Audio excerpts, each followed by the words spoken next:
Hi guys, so I recently had the opportunity of shooting an entire series of Indian cooking for an international app which was shot all the way in Spain.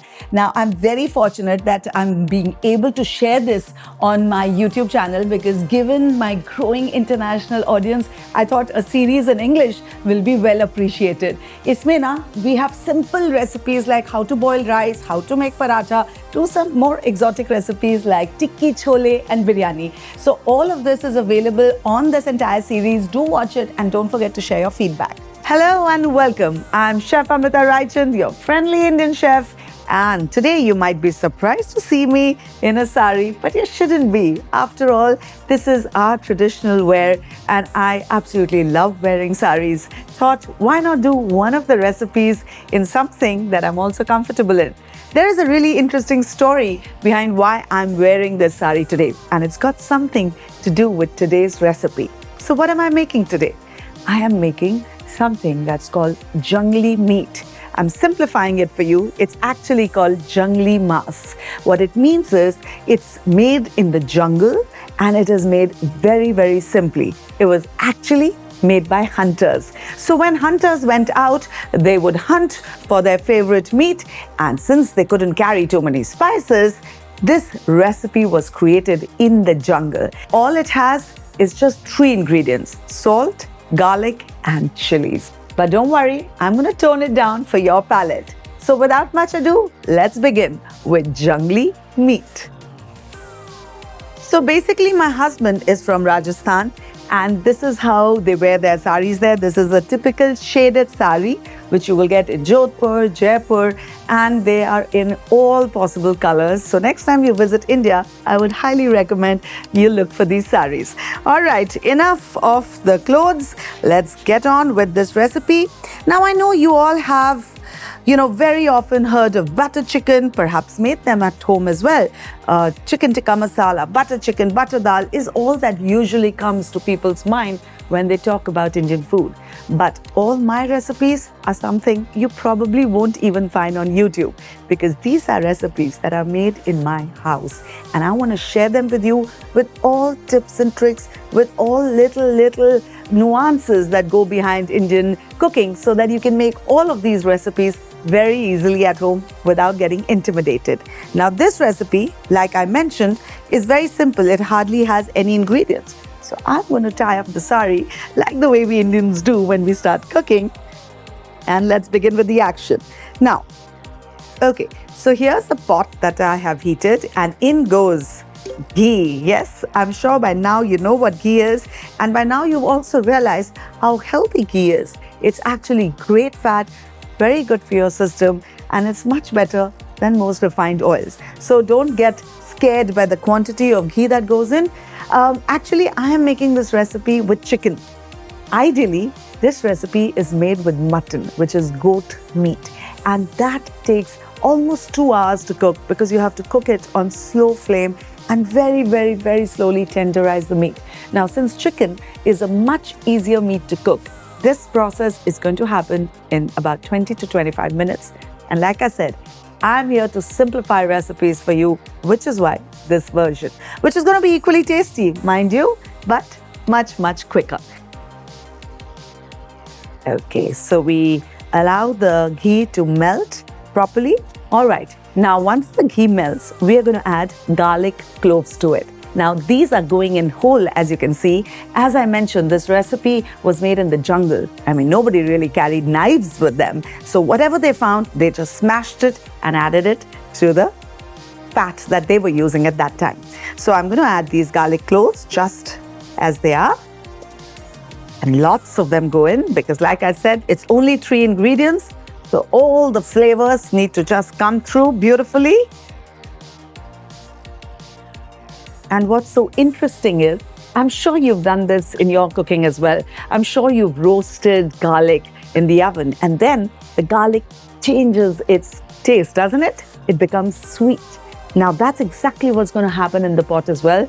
With the slow cooking in the ghee, the garlic will lose its pungent flavor and start becoming much sweeter and much warmer along with the rest of the ingredients. So let's watch that happen. Okay, now in this recipe, what you need to keep in mind, there's no real browning process. I know I have shared with you the basic process of Indian cooking. It's usually we add the garlic, then we brown the onions, then we add the tomatoes. Well, those are the basic 3 steps, right? But none of that happens here. You just have to allow the garlic to lose its rawness a little bit, and then in goes the chicken. And there will be no browning at any stage. Everything will be cooked very gently on low flame. All right, so here I have an entire chicken cut up in pieces.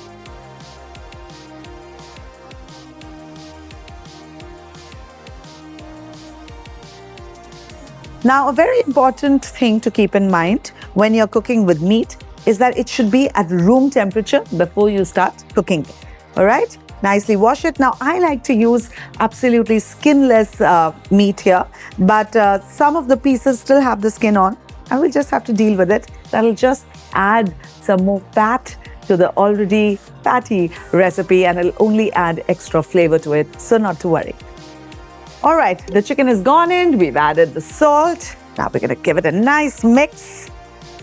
Get the salt to mix up the entire chicken. So as you can see, there is no marination of the chicken that very often happens even when we make butter chicken or chicken tikka masala. Usually we marinate it for a while and then we cook. Nothing in this. Just add salt after the chicken has gone into the pot. Easy so far, isn't it?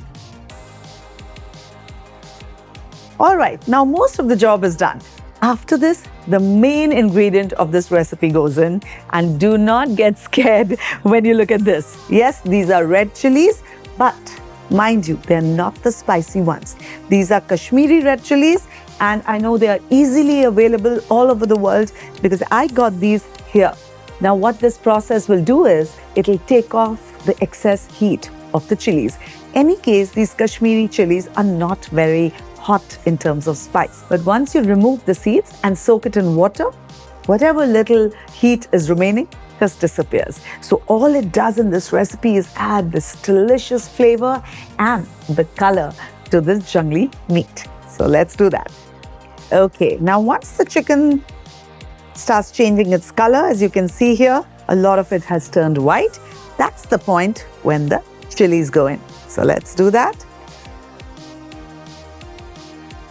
Now, these chilies which have been soaked in the water, so I'm going to take one and show you. Now, I'm going to just explain this to you. If you can see, it's a crinkled red chili, which means it's the one which is not very hot. And as you can see, I've removed the stem. It is seedless. There are no seeds inside it. And then it's been, okay, and I'll show you how. Once all the chilies are in, you'll see that the color of the water is not the water color anymore. It's become quite brownish because it's taken away the heat and the color of these red chilies. Just take the water out. You don't want to add water to the dish. You can take it out as much as you can and then add just the chilies.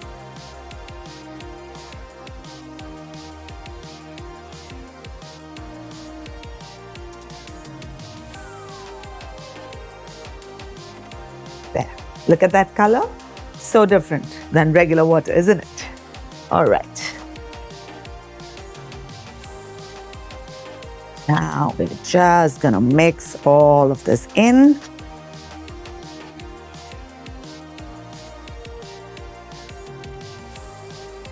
Then just shut the lid and don't touch it for at least 20-25 minutes. I mean, you will touch it in the middle. You can just stir it around, but you don't have to add any more ingredients to it or worry about it too much. Simple, isn't it? So I'm going to show you what happens in just a little while. All right, so I am back, and in the 20-25 minutes that we were waiting for the chicken to get cooked in, I had the most delightful conversation with Dr. Gronemeyer, which you can check on the application. And as you can see, just to give him some more honor and to show him my pearls, I have dressed up a little. How do you like it? All right, come back, let's finish this recipe because there's just a little bit more to do. Okay, now this is done. Big, big, big disclaimer. This that you see here is ghee, not curry. My friend here, Isa, wanted to have this with rice, and I told her you can have it with rice, but don't think this is curry. And I will highly advise you not to bite into the chilies and have too much of the ghee, because as tempting and as tasty it is, and it's not spicy, but it might just gurgle your stomach if you have too much of it. So have a little bit, but have the chicken that you can eat as much as you want. All right, that's a disclaimer there, guys. Don't say later that I didn't warn you. And here you go. My Jungli chicken is ready. Please try it at home and tell me how you like it, and do share your feedback with me. See you soon.